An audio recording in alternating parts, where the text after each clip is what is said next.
परमवीर लिखते हैं कि गुरुदेव, मुझे लगता है ध्यान जब से मेरी रोज की गतिविधियों में शामिल हुआ है तब से कुछ पीछे छूट जाने का अज्ञात भय है, या ये भविष्य का कोई डर सता रहा है। कुछ कहिए प्रभु।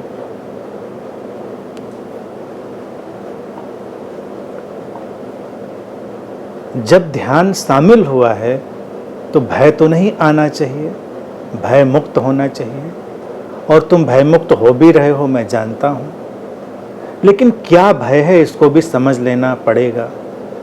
बात व्यर्थ नहीं है, बात बेमानी नहीं है। आ सकता है भय। वो भय आता है अपनी पुरानी पहचान के मिट जाने का। जब तक उसको स्वीकार नहीं कर लेंगे कि हम जाने दें उस पुरानी पहचान को, जाने दें अपने पुराने आदतों के ढांचे को, उसको स्वीकार कर लें, तो भय फिर जाता रहेगा।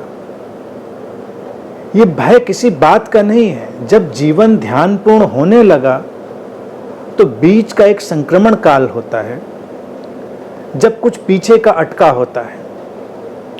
वो जाएगा, खूबसूरत है। जब वो चला जाएगा तो शांति आएगी। उसके पहले जैसे कुछ डोलता है, जैसे तुम अपने घर से निकलो किसी के घर जाने के लिए, अपने प्रियजन के, तो बीच के रास्ते में थोड़ा संशय, थोड़ा उलझन का भाव रहता है। कब पहुंचेंगे, कितनी देर पहुंचेंगे, कहाँ अटकेंगे, फंसेंगे, बहुत सारी चीज़ें रहती। जब तुम पहुंच जाते हो, शांति हो जाती। तो बीच का जो पड़ाव है वो थोड़ा असमंजस, उलझन लेकर आ सकता है। उसकी परवाह नहीं करनी है, बस चलते रहना है, वो छूट जाएगा।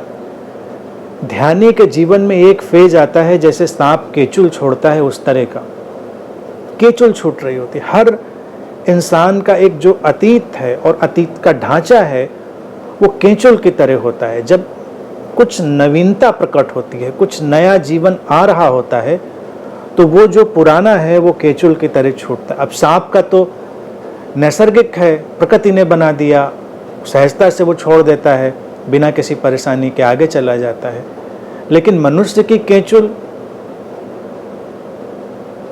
उसको थोड़ी अड़चन देती है, क्योंकि वो दिखाई नहीं देती लेकिन होती है, उसके ऊपर हावी होती है। तो पुराने का जो मोह है, पुराने का जो भय है, उसको जाने दें, उससे अटके नहीं। वो चला जाएगा, जीवन ज़्यादा सुंदर होगा। जीवन पहले से ज़्यादा सुंदर हुआ है।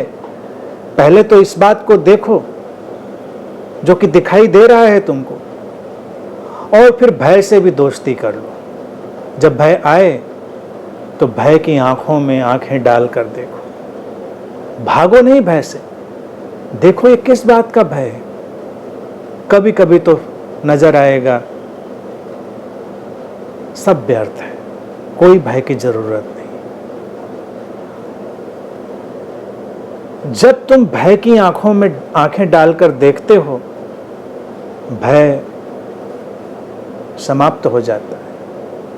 ये भय वास्तविक नहीं है, ये भय है असमंजस का, ये भय है अभी जो स्पष्टता नहीं आई है पूरी तरह उसका। उन सब कारणों से ऐसा होता है। तो निश्चिंत रहिए, कोई समस्या नहीं है, चलते रहिए। और मैं पूरी उम्मीद करता हूँ कि वो जो अभय का जीवन है वो तुम्हारी प्रतीक्षा कर रहा है, तो उसका स्वागत करने की तैयारी करो।